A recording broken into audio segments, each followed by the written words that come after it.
This is the story of the one. As a maintenance supervisor at a manufacturing facility, he knows keeping the line up and running is a top priority. That's why he chooses Grainger. Because when a drive belt gets damaged, Grainger makes it easy to find the exact specs for the replacement product he needs. And next-day delivery helps ensure he'll have everything in place and running like clockwork. Call 1-800-GRAINGER, click Grainger.com, or just stop by. Grainger, for the ones who get it done. Hello! You're listening to the Oklahoma Onstage podcast, the online source for all things theater in Oklahoma. We're glad you've joined us. We would love to hear your feedback, so drop us an email at oklahomaonstage@gmail.com or use the comment form on our website, which is oklahomaonstage.org. You can also find us on Facebook, Instagram, and YouTube.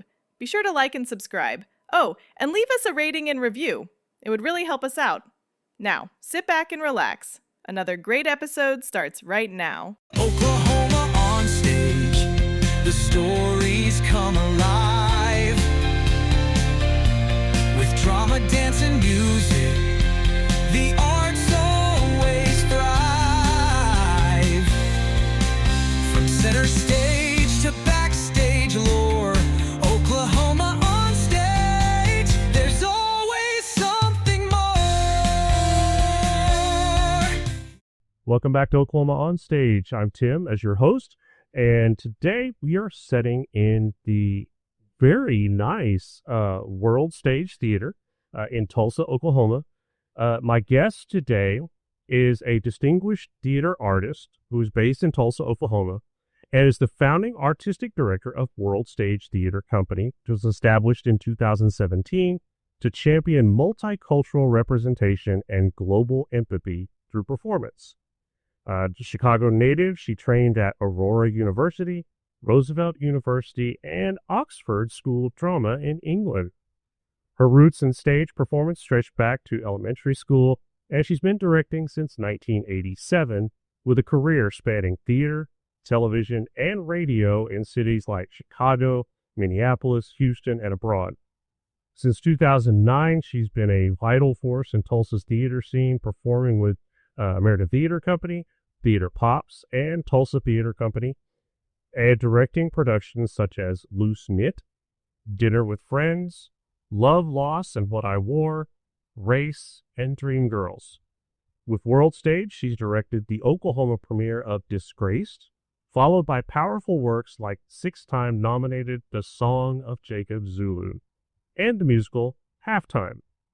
Under her leadership, the company has toured internationally, including a 2018 Netherlands tour of Best of Enemies, and built a robust theater education program serving underrepresented Tulsa youth through camps, classes, and school partnerships.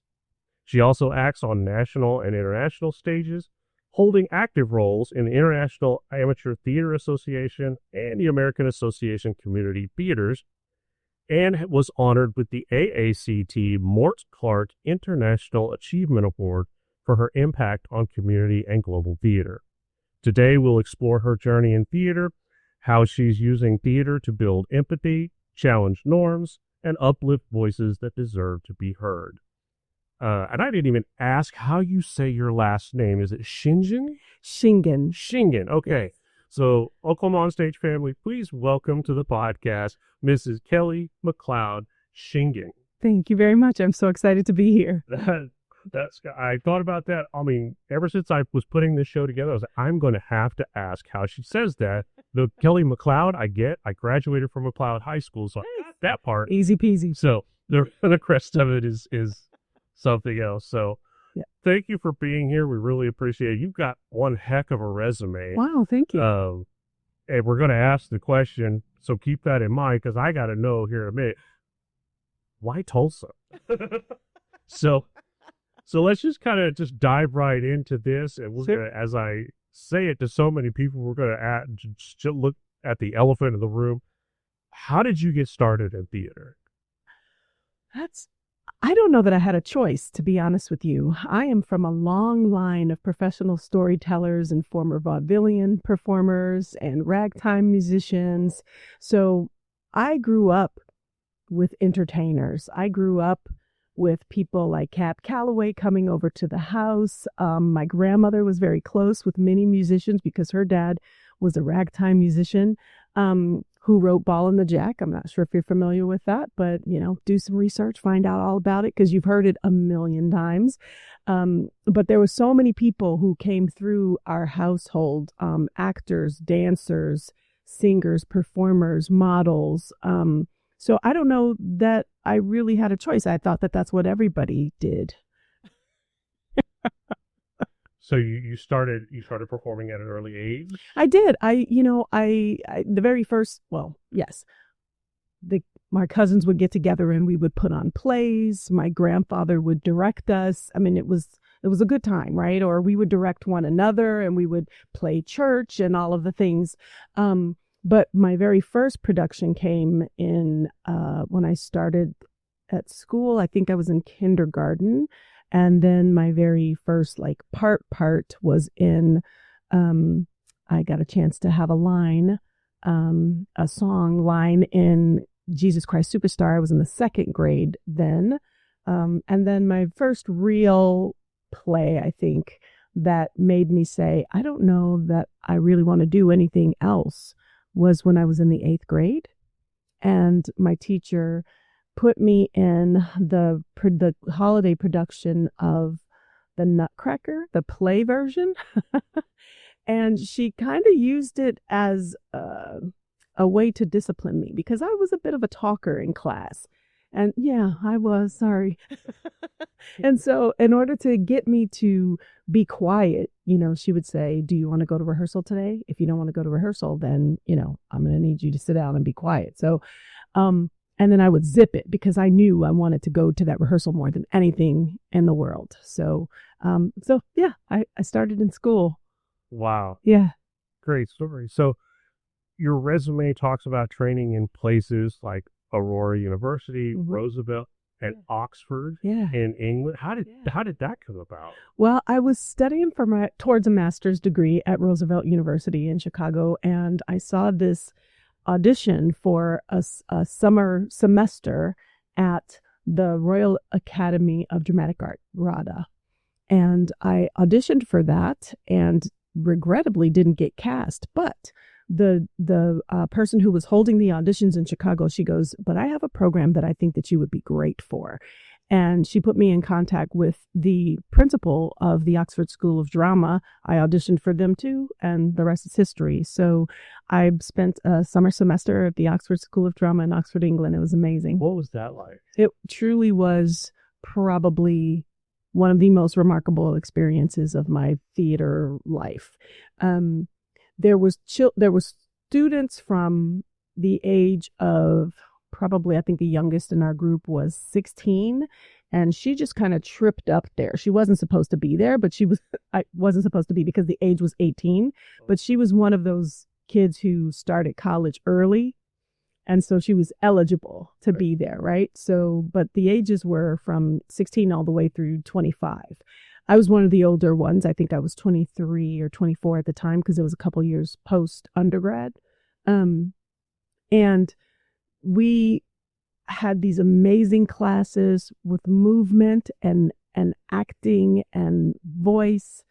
And we were trained by former Romanian ballet instructors, and it was just fascinating. I mean, I don't know what else to say about it. I could go on and on, but the best part for me, I think, was that I grew up on the south side of Chicago, urban area. We learned Shakespeare in our English class, but it was not something that little kids from the south side of Chicago could connect or resonate with. It was taught to us as if it was high culture and something that we would never truly understand or have access to. So I hated it, right? I could not stand it. But when I was in Oxford, one of my teachers said, why don't you like him? And I explained why. And she said, he was a guy from around the way. He was a rapper. And I was like, a rapper? How do you mean that? Right. And basically what she said was he wrote just like rappers do about what they experienced, what they saw, what they observed, and challenged the mainstream based on those things, right? And so I was like, oh my goodness, are you kidding me? I can see that. And then they worked with me with the language. It was just taking some time, you're right? Taking somebody being able to take the time with me in order to explain it to me, help me massage it, make it make sense in my regular everyday conversation. And then the whole world opened up to me. And I thought it was the most liberating learning experiences that I've ever had. Wow. Yeah. That's amazing. Yeah, it was really cool. I cried my eyes out when I had to come home. Oh, I bet. I did. I cried so hard. Did not want to come home. Oh. Yeah. So talking about Aurora, the Roosevelt, and then Oxford, each one kind of what we talked about with World Stage and in your bio, talking about multicultural aspect. Each one of those has a different kind of atmosphere, a different culture in and of itself. So, oh yeah, what did those different cultural experiences? How did those shape you as an artist? Ooh, that's a good one.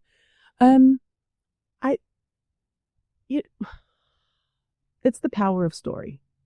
I don't know any other two ways to say it, right? Or any other way to say it. It's the power of story for me.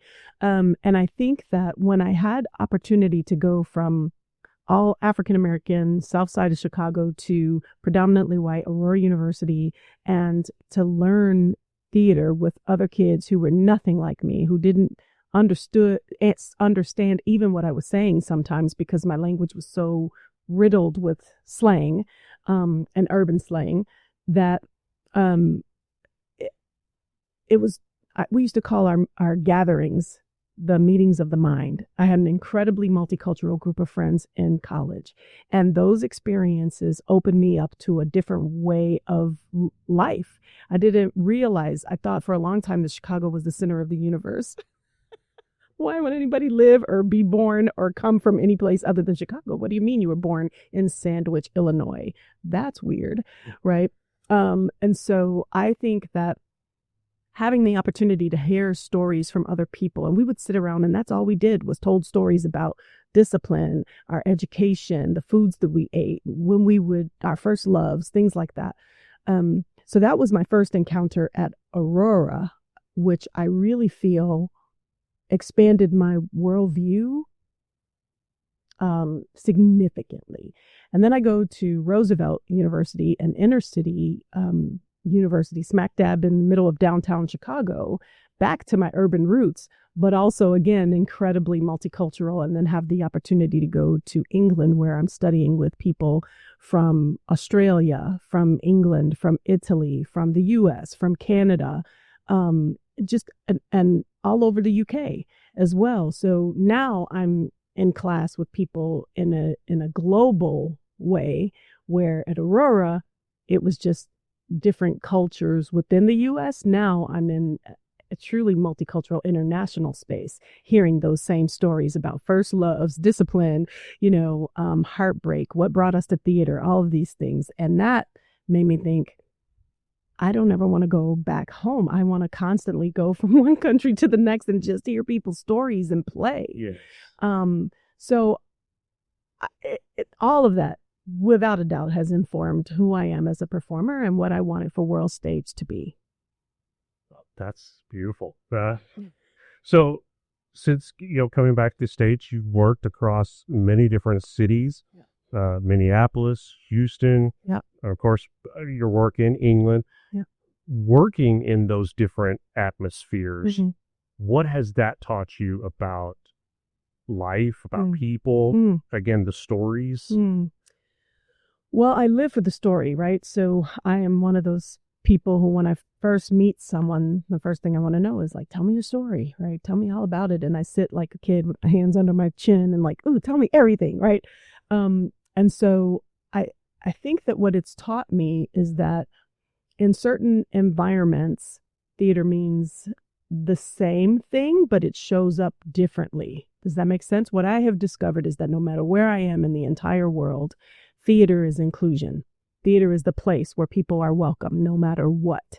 And so if you're looking for belonging or a sense of self, or a place to be your full self without being teased relentlessly because you're in a room of people who are all a little weird, at the end of the day. So I think that I found that to be true universally wherever I was. But my work in Chicago was very highly competitive, right? So, I mean, everybody was in it for themselves. I got to get God, I hope I get it, right? In every single room there, I found community in some of those rooms where we would root for one another. If we were auditioning for the same thing and somebody got it over you, then you would be there for that person. But there were times when it wasn't that at all. It could be pretty rough, right? That was my experience in Chicago. Now, of course, this was years ago. It may be very different now. My son's a professional actor in Chicago right now. And he tells me different stories about the community of where he is now. I wasn't really mine when I was there, but that's okay. But I loved it. And I had the opportunity to, while I was there, do commercial television. I was able to do some radio spots. I was also able to do a good amount of theater all over the city. And then I moved to Minneapolis, where I was only there for 2 years, though. So I only worked in a few smaller theaters. I had auditioned for, now I can't remember the name of it. I want to say the Ordway, the Orpheum. I can't recall. I think it's the Ordway. And was cast and had to turn it down because I was working a full-time job in Minneapolis and couldn't make the rehearsal schedule. And I was devastated. Yeah. Because they rehearsed during the day versus in the evening, right? Because it was a professional gig. Yeah. And then I left Houston because I met a guy. Minneapolis, and I met a guy, and he was like, "I'm moving to Texas," and I was like, "Good luck with that," but. But you went to. But I went to because he tricked me and we got engaged. So I followed down to Houston, Texas, and then I was in Houston for 10 years. I did shows all over, in a couple of spots in Houston as well. That was a blast. And I did also a couple commercials and radio in Houston. And then he got relocated. Because I think this answers your question. How did I get to Tulsa? He got relocated from Houston to Tulsa for work. And so because I was an independent consultant, I could be that trailing spouse. Okay. And so, yeah. So we ended up here. So you followed, of course, you followed your love. Yes, and one love followed the other. Yeah. And so thankfully it was able to come with you. So, So coming to Tulsa, what drew you to Tulsa theater? I was lonely. I was really, really lonely. I was here for 2 years and felt incredibly isolated.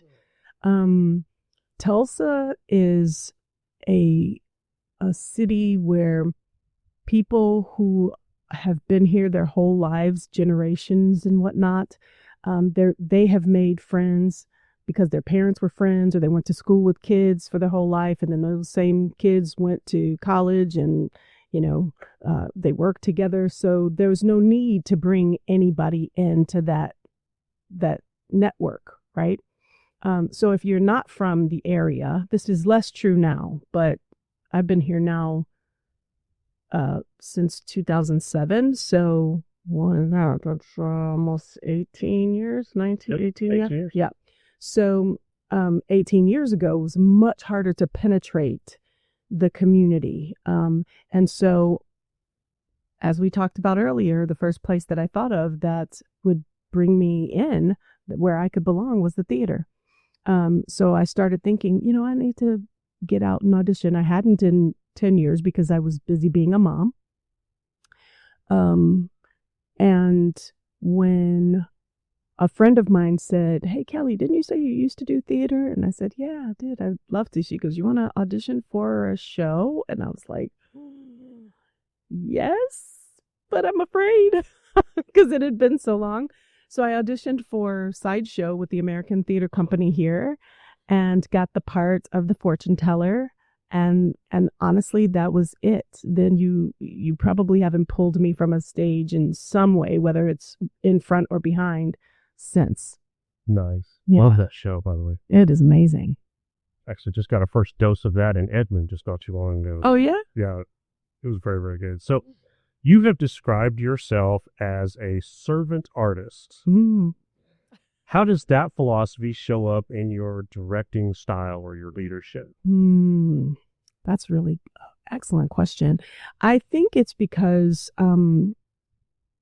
I grew up in an environment where some of the directors would crush you and tell you that you weren't talented or make you feel like you were the smallest person in the room because you missed a line.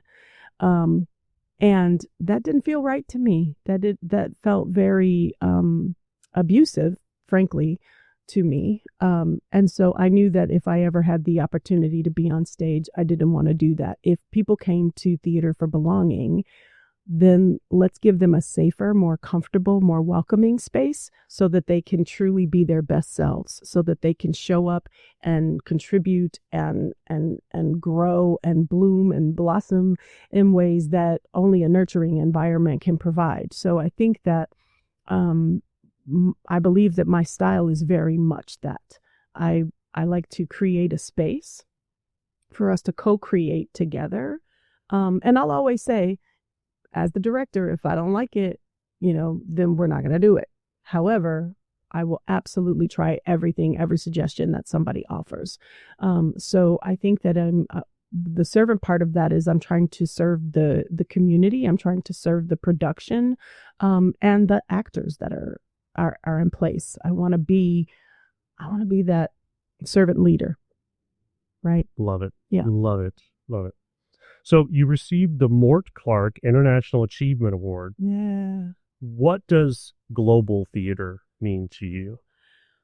Ooh. I think global theater is a language that we can all speak. I'm literally back only 2 weeks from the Mondial du Théâtre Festival, the Monaco Festival, the Monaco Theater Festival for amateurs, right?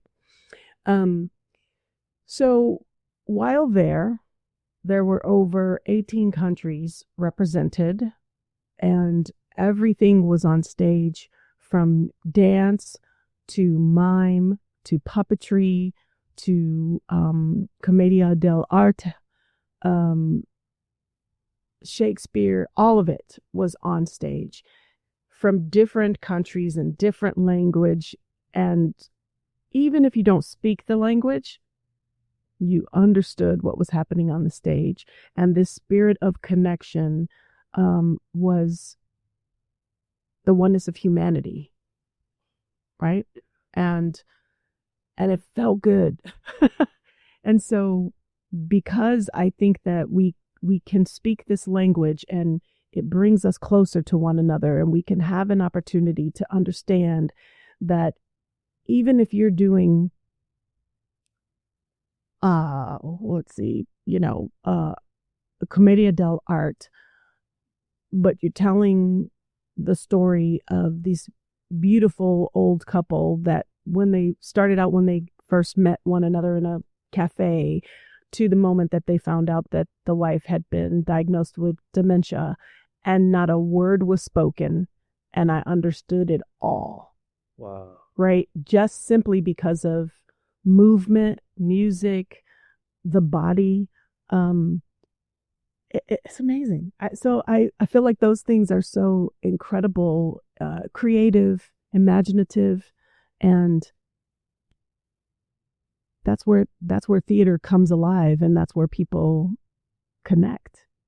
Wow. Yeah, it's alive. That's awesome. No, okay, so this Mort Clark International Achievement Award, what was that? What is that all about? Right. So Mort Clark was a former board member of the American Association for Community Theater who was committed to international theater. He was a big player in bringing international artists to the U.S., as well as constantly being involved in almost every international theater festival that happened around the world. And I happened to be recognized this year. And I think I was recognized because you never know who's watching. I do these things because I love them, right? I do this because I selfishly, I want to see it. So if I want to see it, then I'm like, surely somebody else wants to see this, right? So I have, since we started World Stage, we brought a all Spanish speaking production, one-man show called Pichanga from Chile. We've had a Chilean director come and direct one of our shows for us. It was the first time that he ever directed in English, and it was the first time that the cast ever worked with an international artist in that way. And then we have, as I said before, we took a production to the Netherlands, and we performed in 3 different cities while we were there, in Amsterdam, Delft, and Hague while we were there. We had homestays. We did talkbacks after. We taught in a class, in a middle school weekend class, and then we also went to a UN high school and did a performance and had a conversation. The access that provided to some of our board members who had never left the country. As a matter of fact, one of the people who was in the show, had never even been on a plane before. His first trip was all the way to the Netherlands. And so to be able to stay with people, to have these intimate conversations in their home, to do some tours, to have great conversations for, 2 full weeks, it changed a lot of people's worlds. And when I saw that happening, I thought, well, we got to do more of this. We need to do more of that. So then, a couple years later, we brought in a English group called Scrambled Egg, and then they did a production that we like to jokingly refer to as Mr. Bean Meets 007, completely silent production. And he takes us on a journey of having this dream to be 007, but he's just a janitor at the spy location, and how he ultimately ends up saving the world because of what he observed. And it's funny, hilarious, it's amazing. It was one of the best productions I've seen. And so we brought them to Tulsa. And then this past March, we invited the 2 directors back to teach an acting and directing class. So we're beginning to foster really great relationships with some international artists from around the world. And I want to do more of that.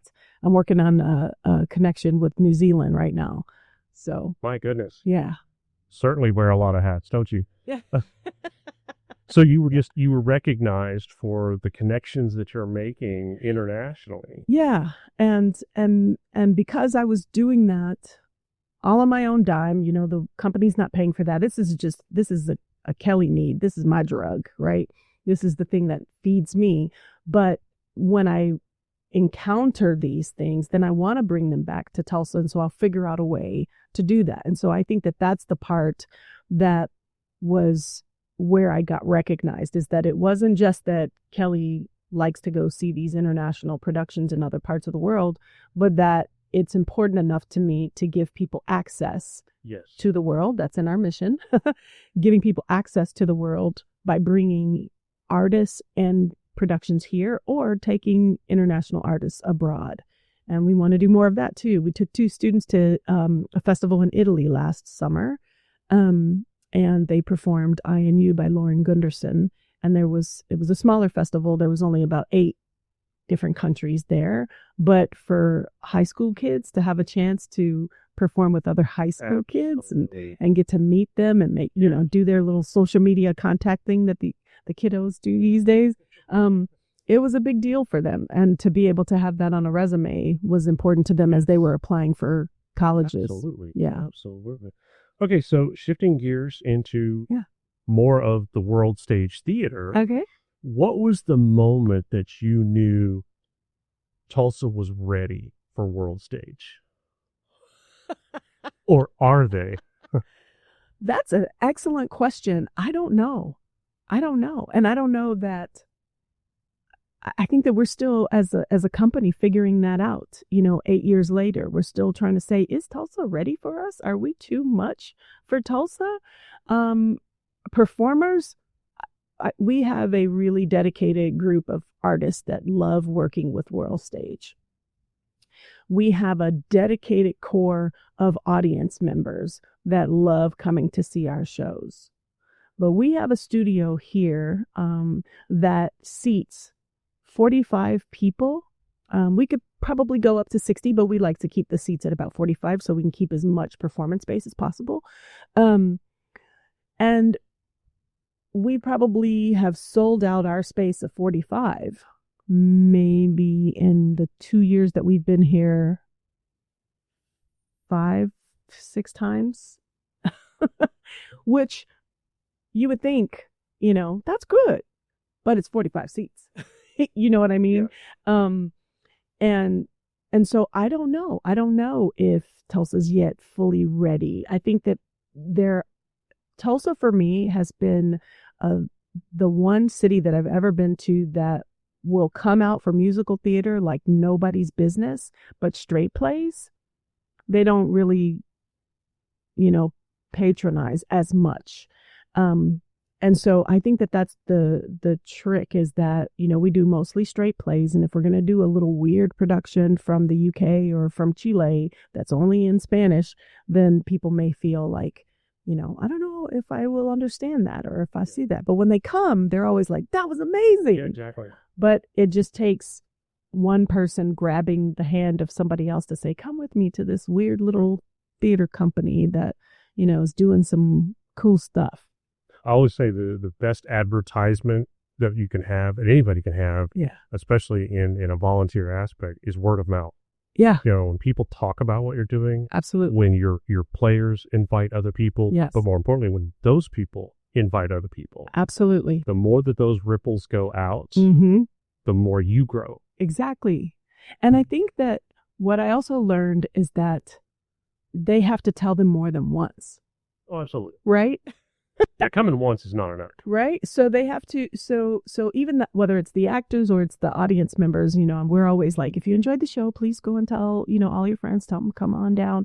And they may tell their friends, oh, I just saw this really great show. You should go get some tickets. And they're like, oh, okay, cool.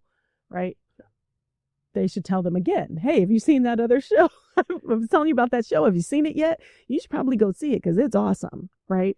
Because the one thing that we hear constantly is after we close, people will say, hey, are you guys still doing X, Y, or Z? No, we just closed last weekend. Oh, man, I kept thinking I was going to come down and see the show. We can't run for 5 weeks until you figure out if you're going to come. Right. Right.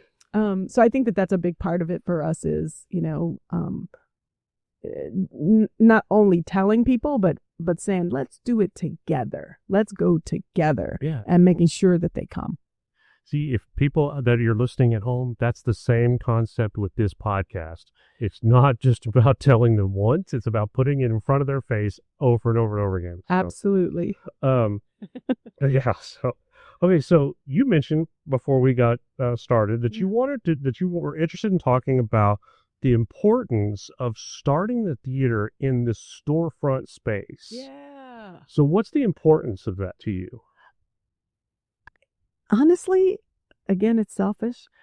That's where I grew up, in the storefront theaters in Chicago. Okay. And there was so much energy and so much excitement and driving down the streets and people would see, the lights on, or they would see people coming in at night and you might walk past and say, hey, what's going on in here?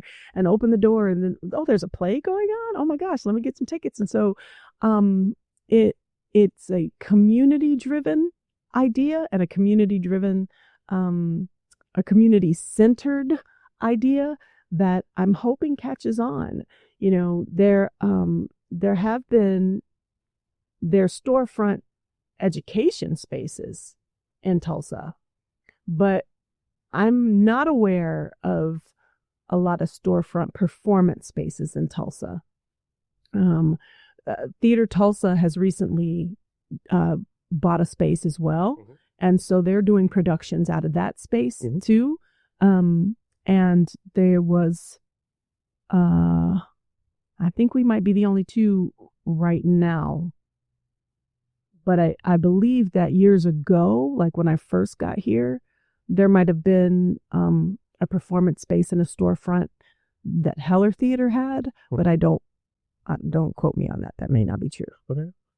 Yeah, I just had an interview with Travis just a few weeks ago, and was in that old dollar store, the space that they have now, and much like this right here, able to convert that and I love what you've done with the acoustics in here. It's really, really good. Nice, thanks. So yeah, it's great. Yeah. So how did the physical space, something like this, Mhm. and I believe the intimacy probably plays into it, but how does that reflect the values and the mission of Mm. World Stage? Oh, I think it's completely in alignment. You know, one of the things when we were looking for spaces, I kept telling the board, I said, I don't want a space that is over 100 people in a room. Ideally, 80 would be perfect for me. And I think that because I've seen storefront theaters be, you know, in the basement of old buildings. I've seen them be, you know, I've seen tiny, tiny theaters in Chicago and Houston be, and even in Minneapolis, be in an attic behind and through an alleyway in the back. You know what I mean? So there's so many different ways that I've seen theater done. But some of the best theater that I've seen done have been in those tiny, intimate spaces. You know, my son did one of his professional shows. He did a production in an old movie theater in the basement. They only had a 45-seat house, but it was a professional company that did this show. And it was Cruel Intentions, and it was amazing. And so I think that's what I had hoped to bring, that kind of energy where people looked forward to go and see the little avant-garde, interesting types of productions that we do. Because one of the things that we also thought that we wanted to do when we first started was we wanted to tell what we called undertold stories, the ones that aren't very famous. If you just take a look around and see some of our posters in the building, you'll be like, oh, I've heard of this one. Oh, I've never heard of that one. You know, one of my favorite shows to have directed was called I Have Before Me, a remarkable document given to me by a young lady from Rwanda. Long title. That's simple. Just remember that, okay? Easy peasy, right? I just call it the Rwanda play. There you go. But we had 2 cast members, and that was one of my favorite productions, and nobody knew what the show was. They couldn't say the title, but when they came, they thought, this was amazing. We ended up winning 5 Tulsa Award for Theater Excellence awards. Something like that. We won 5 Tates is what they were called. Okay. For that show. And I think that it was because it was so new for people. It was so rich, and it was telling a story of a population that people don't have access to, and all of the things that we wanted to do, it brought, and we wanted to do more of that. But doing a 2-person show in a 400-seat theater feels differently than when you do it in a 45-seat house or a 100-seat house. And so, I just like it when you can't run away from the story. Yep. I like it when you almost feel a part of the story, right. and you can feel like you and the other people who are in the audience are connected in that same way to this very special experience at this very special moment, because it'll never, ever happen exactly like it's happening right now again. Right. That's beautiful. I spent this past year performing and directing in about a 95-seat theater, little black box that literally the audience is right there on you. It's not a, you know, my adulthood I've been in a thrust stage where this audience is all around, and you know, sit and watch you, and it was like 200 seats or something like that. But then when you bring it down to where they're almost part of the show because they're right there, it changes things. Yes. I mean, like I said, they're almost part of the show, and Absolutely. so the intimacy extends. And like you said, that changes the perspective, both for the audience and for the actors. Absolutely, it does. Because you have to understand that they can see everything you're doing. You know, whereas, like you were saying, in a big 200-seat auditorium, you know, we have to put makeup on and all this other stuff just so that they can understand what my facial expressions are doing. Right. I told them when we were in our shows, like, they're going to see what you're doing. Oh, yeah. They're going to see every expression. They can smell your breath. Exactly. So if you forget a line, they'll know. Yeah. I mean, it doesn't matter what you do on stage. They'll see it in your face. Oh, yeah. That you forgot something. Oh, absolutely. Yeah. Yes, So- very much so. So were there challenges or maybe even some unexpected blessings that came from working in a non-traditional venue like this? Yeah, I think that the challenge is that people hadn't done it before. So when we would put a show on and they would come in and and they would be like, "Oh, this is a theater." Yes, you were coming to the theater, right? Come to see a play. I don't think that they expect it because the idea of a storefront space, just storefront sounds like something else. But when they walk into the lobby and then they, get that sense, then they come through and they're seated and the lights are on the stage, just all the things that come with a regular performance. And then they're like, oh, this is cool. And then if they've seen more than one of our shows here, and with the way that this space is set up, we can change the orientation from, where is the front of the stage. We've had shows where the stage is here. We've had the set be here, along that wall. It's been a little bit of everything. So when people come in, they're like, oh, it's different this time, So I think, and we're starting to get many more people come in excited to see what we're going to do with the space. I love it. Yeah. I love it. Yeah. So World Stage was founded in 2017. Yep. To champion multicultural representation and global empathy. Yeah. What was the spark behind that? So I'll tell you, it came from a cast party at after Sideshow. Honestly, I was sitting and I was talking to a couple of theater types from the area, and we were talking about what our favorite shows were and what shows we wanted to see and what we would do. And I told somebody, I said, I would really love to do Ragtime. That is my favorite musical, right up there. It's in my top 3. Jesus Christ Superstar, Ragtime, right? And then now it's Hadestown. Hadestown is my 3rd now, but I digress. Alice by heart. Nice. That would hit my top 10 with a rocket. Right? I kid you not. Right? And when you say you want to do that, but then somebody tells you, "Oh, we could never do that because we don't have the talent to do that in town." And I thought, you're crazy. How many churches are in this city and how many Black churches exist? And what? I was like, no. I know from my own experience as a kid growing up in Chicago with all of that theater available to me throughout the city, that the only way that I knew exactly where to audition for bigger productions outside of my community was when I ended up, going to, I had a friend of mine who was auditioning for everything all the time. And I was like, how do you know about all these auditions? And she told me. And then I was like, oh my God. Because back in the day, before the internet, there was a actual book that you could get that listed all of the different upcoming auditions. And so I would go and buy that book from the bookstore. And the little newspaper, Chicago Readers, for those of you who remember that, we would go and audition for that stuff. So there was, and I knew that there was a lot of talent for the shows that happen in a city like Chicago that has a great deal of cultural diversity, right? Absolutely. And folks showed up, but I didn't know about that until somebody told me about that, right? So I thought the only way that you'll get that representation, multicultural representation on our stages is we either have to go to the population and tell them that this is going on. We can't just simply put up a sign and say, hey, auditioning for, Rent, come on down, you know what I mean? And think that people are going to know where to find it and how to find it. Flock to you, yeah. Exactly. The same olds will come that know how to find the information, right? But not the population that you're possibly looking for. So when I was told that would never happen in Tulsa, and P.S., it's been done twice in Tulsa now. Just missed it. Yeah, I know.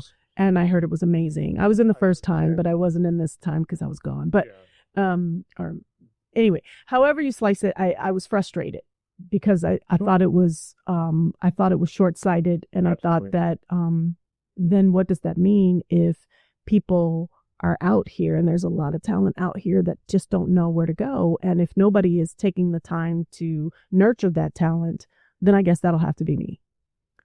So that's kind of how it happened. Awesome. I was like, okay, someday I'll start a company where I'm going to go and try to nurture that talent. And that's why the very first thing that we did when the company began was that we didn't even do a show in our first year. In 2017, we did nothing. We no productions, I'll say, but we were in Tulsa Legacy schools teaching kids after school every Monday, Wednesday, and Thursday. And so we were teaching kids, trying to teach them all about theater, and then also tell them what companies were in town, how to audition, what to do. And one of my first kids, he was in the 4th grade when I first met him. He is now at Oklahoma State University in the theater program. Very nice. I'm so excited. Very nice. Yeah.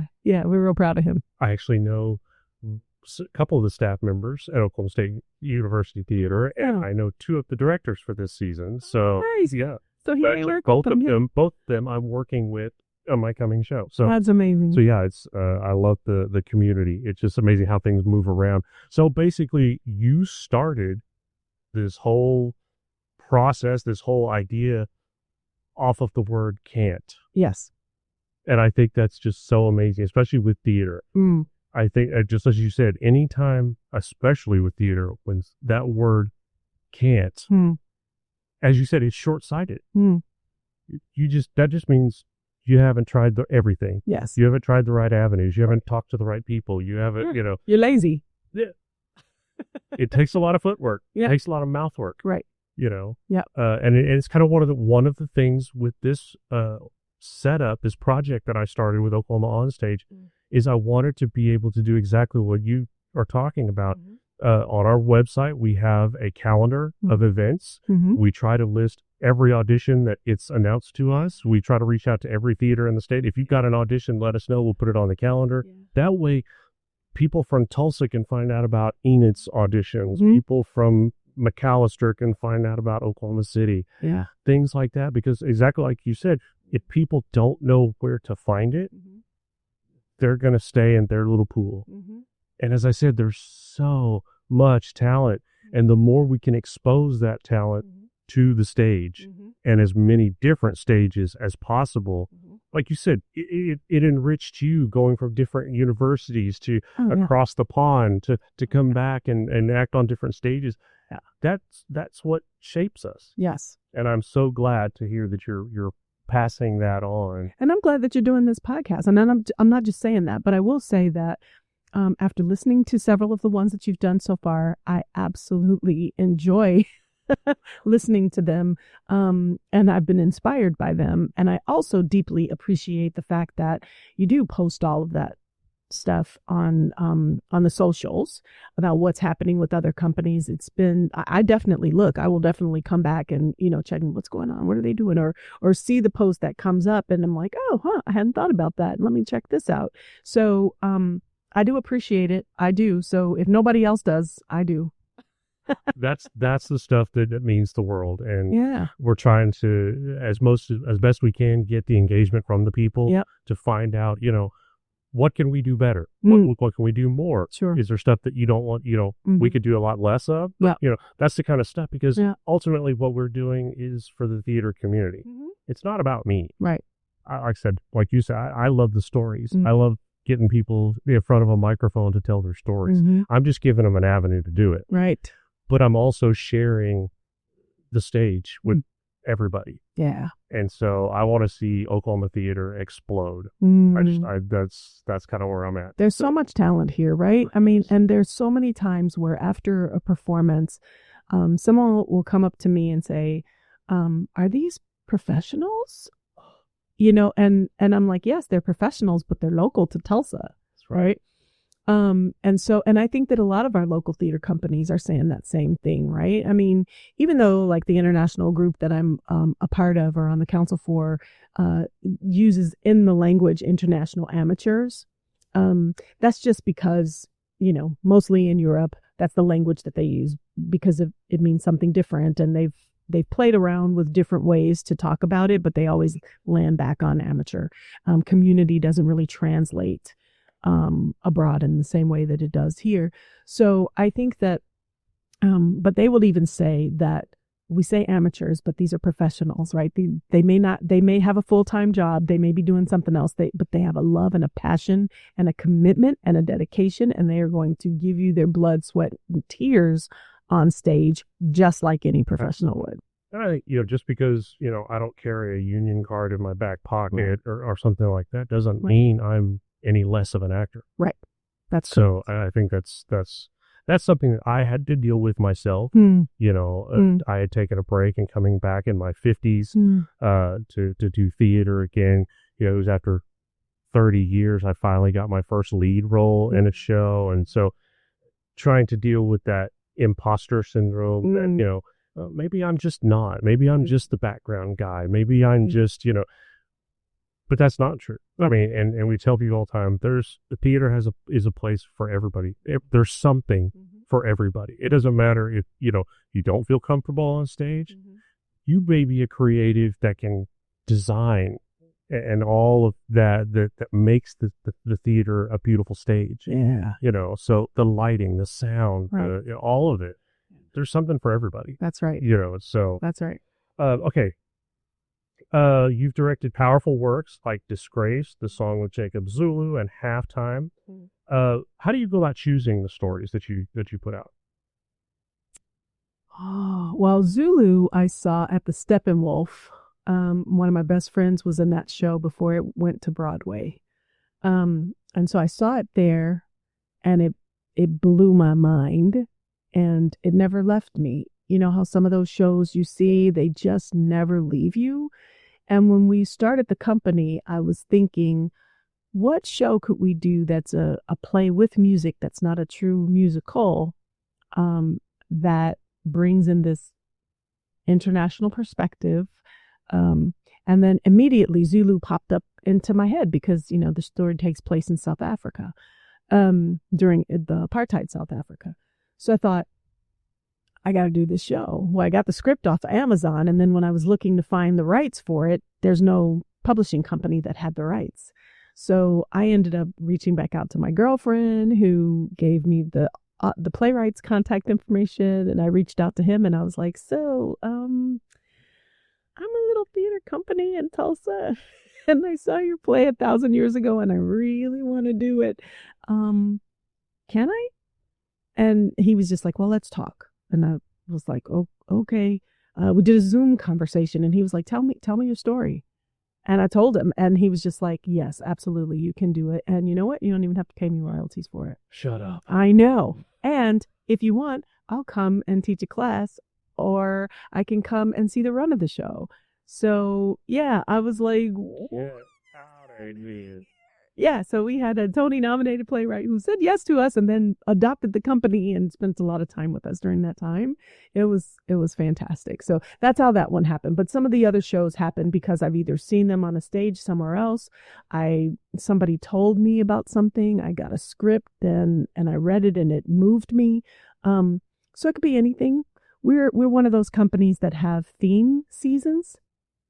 And so sometimes I'll start shopping once I know what the theme is going to be. This year is timeless and relevant, and so we tried to do some of the stories that we thought still make an impact, that were older stories, or have timeless, or in some way or another. And so all of the shows this season we chose for that, and so they're a little bit more familiar in terms of named productions, but most of our shows are not as familiar. Right. So because we're trying to tell stories that don't get as much stage time, but are still as powerful. Sure. Yeah. And a lot of times we use the name recognition to draw people in. Exactly. And then give them something new. Give them something they didn't know they needed. So I've noticed that you guys, along with some other theaters in Tulsa, have developed a relationship with the TPAC. Mm-hmm. And if I'm understanding correctly, your current show will be opening at the TPAC. That's right. So you're doing The Importance of Being Earnest. That is correct. And you'll be performing at the Tulsa Performing Arts Center. How did that relationship come about? Well, that started because when I first got here to Tulsa, that was where all the theater companies did stage their productions, unless they had their own place. right? And pretty much it was the Spotlight, and maybe who else had their own place at that time? Clark Youth theater. Okay. But that was it. Nobody else had their own space. So if you were going to do shows, you rented at the Tulsa Performing Arts Center. And so when I first arrived, I was doing work with American Theater Company and Theater Pops, and when I would direct for them, we would direct there. So when World Stage started, that's where all of our shows were done originally. But as I mentioned, because of the types of shows that we do, it's hard for us to fill a 200-seat house, right? And so it becomes where you're doing these really powerful, amazing productions, and you've got 60, 80 people in the house, and then the actors are like, why can't we fill the house? Or, we're thinking, this is an expensive place to rent if we can't sell out the seats. And so we started looking almost pretty quickly for a place that would be our own, that we knew that we could manage the number of people who would be in the space. So, but the partnership that we have with the Tulsa Performing Arts Center is a very important one for us, because of we like to now, because we have the space and we've had it now for the last 3 years. And before that, we had another small space. But the relationship with the PAC is important for us now going forward, because we like to bookend our productions with the PAC. So we'll open our season there almost as a way to say, hey, everybody, look at us, check us out. And if you love this production, then come see us in our studio, right? And so then we'll do 3 or more productions here, and then we'll end with another show at the PAC to say, hey, y'all, check us out. Here's our season next year. And we like the relationship because it provides us with access to a population that may not, look for small theater, but they will go to the PAC's website to say, I want to go see a play. And then they might find us, right? And then that might become the beginning of the relationship that we end up having with those people going forward. Nice. So you started out, you talked about the first year that you guys were in business, you were just going around to schools teaching children.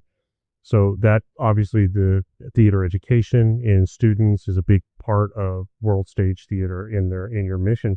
So you started the Justin Daniels Drama Camp? Yeah. Tell me about that. Who's Justin Daniels? Oh, who's Justin Daniels, he asks. Well, Justin Daniels was a board member of ours, and larger-than-life personality, big old teddy bear, sweet individual, amazing actor, amazing singer, brilliant father. And he was instrumental in helping us to really kind of hone in on our education program. When Justin came along, our education program ended just before the pandemic. So 2020, I think, is when it stopped because the school closed. And so we weren't working with kids anymore. And then Justin joined our board in 2022, late 2022. And he said, Miss Kelly, do we do an education program for kids? And I said, well, we used to. And he goes, how about we do a summer camp? And I got some ideas. And the very first, he wrote the grants, and he, secured the funding and secured the people to come and teach the classes, and put on this amazing showcase the first year that we did it. And then the second year we came back, and he did the Wiz with kids, and they got a chance to perform at the Tulsa Performing Arts Center. And that was different from the first year because we did the showcase at a school. So this time these kids had a chance to be on the big stage, downtown. And he was so good at what he did, and we lost him suddenly last year. So 2024 we lost him, and 2023, December 2023, last year was the anniversary of having lost him, and so we knew we wanted to continue the camp, but we didn't want to continue to call it a theater camp, world stage theater camp. You know what I mean? So we wanted to honor Justin's legacy and recognize him as a major player in what we were offering, and we put his image on everything that we do, and keep his family and his littles, because he has 2 small children, and we keep them involved in as well. So very cool. Yeah. That's very cool. Okay, you are actively involved in international amateur theater, as we've talked about several times, and American Association of Community Theater. So did those networks help support you locally? yes, my the American Association of Theater Companies, American Association of Community Theater. Too many acronyms. Indeed. When we started the company, I knew how to direct. I knew how to act. I knew a little bit about, stage management, just a teensy, but I thought, I don't know really how to run a company. I don't know the business part of show. Sure. Right. And so I knew that I needed to be in a community that would be willing to share freely what I might need to know in order to be successful. And the reason why that was important to me was because in the early days of my being here in Tulsa, it was a little bit more competitive than it is now. The community that we exist in now for theater in Tulsa is incredibly collaborative, but that's been intentional, and we worked hard in order to build that. It was not always that way. So when we started, and I wanted to ask other people, how did you do this? And, a lot of that information wasn't terribly forthcoming. So it was easier for me to get a network and the support that I needed outside of Tulsa in order to bring that expertise and that information into how we ran the company here. So that was critical. I think that how it helps me being a part of the international IATA, International Association of Theater Amateurs, is because of our goal, because of our mission, because of our desire to be that, that international theater company here in Tulsa. Being connected in that way provides me with the network and people's resources and collaborative ideas on ways that we could work together, right? I'll do this for you if you come and do this for me, type of thing. And so it's been critical in helping us live out our mission. Very nice. Yeah. Networks are amazing. So yeah, they are. So what's next for World Stage? What does the future look like? Turning the page. Ooh, well, I am that founder who is well aware of founder syndrome, and I do not want to be that person. So I will say that I will look out ahead maybe 2 years, but not much after that, because who knows, right? But I know that we are really excited to have the possibility of bringing an international theater festival to Tulsa.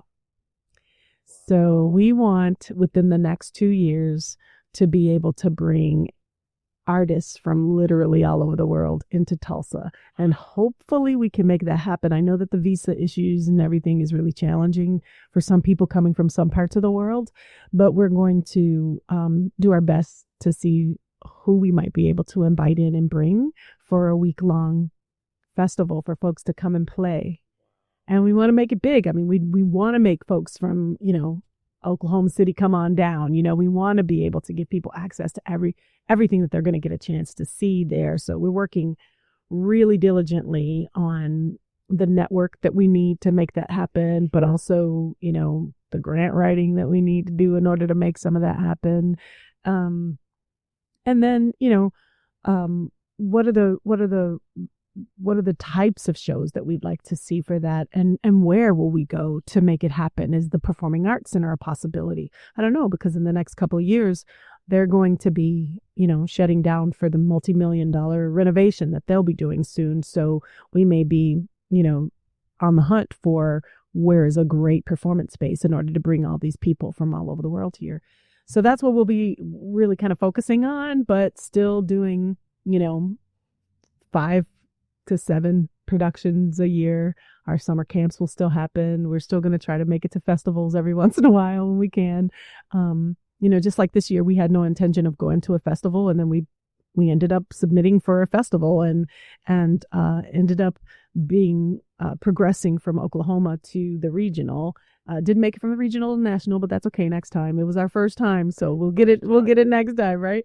But we want to do more of that. We want to do more of that with our adults and with our youth. So Sure. Yeah. So, Importance of Being Earnest, is that your opening show of the season? It is. Okay, so what follows that? Lord of the Flies.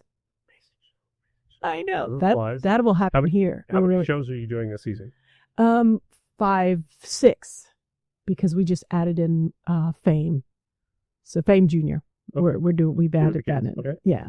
And so 6 shows this year. So it'll be The Importance of Being Earnest opening, Lord of the Flies, and then we'll come back in February with For Color Girls Who've Committed Suicide When the Rainbow Is Enough, Fame Junior, Frankie and Johnny, and then we end with To Kill a Mockingbird.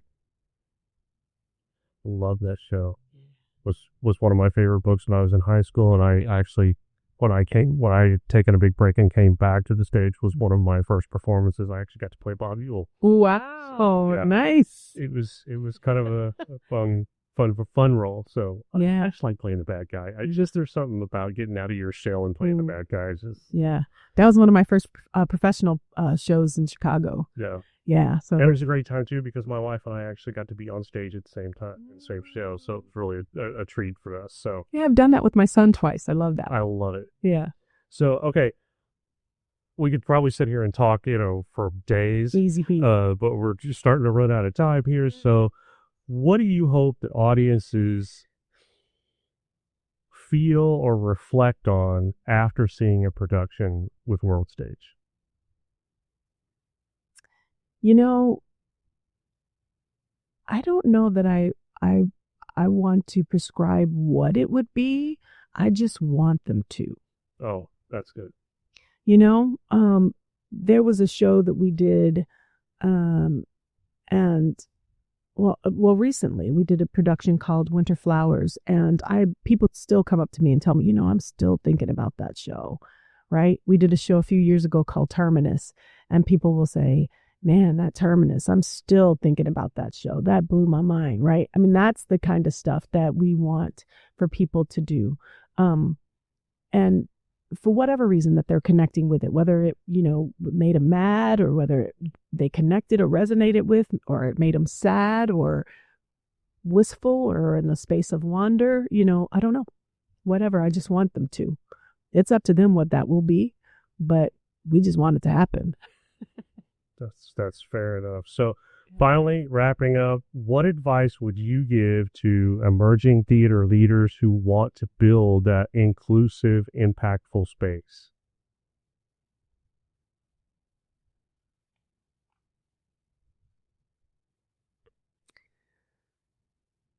For them to be themselves authentically, with an open heart and an open mind.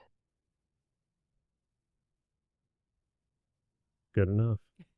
Can't really ask a whole lot more than that. I mean, right? I mean, if you got to have an open mind. You just have to have an open mind and an open heart. Yes. Yeah. Right? A willingness to receive people exactly as they are and give them room to be their full selves when they show up too, right?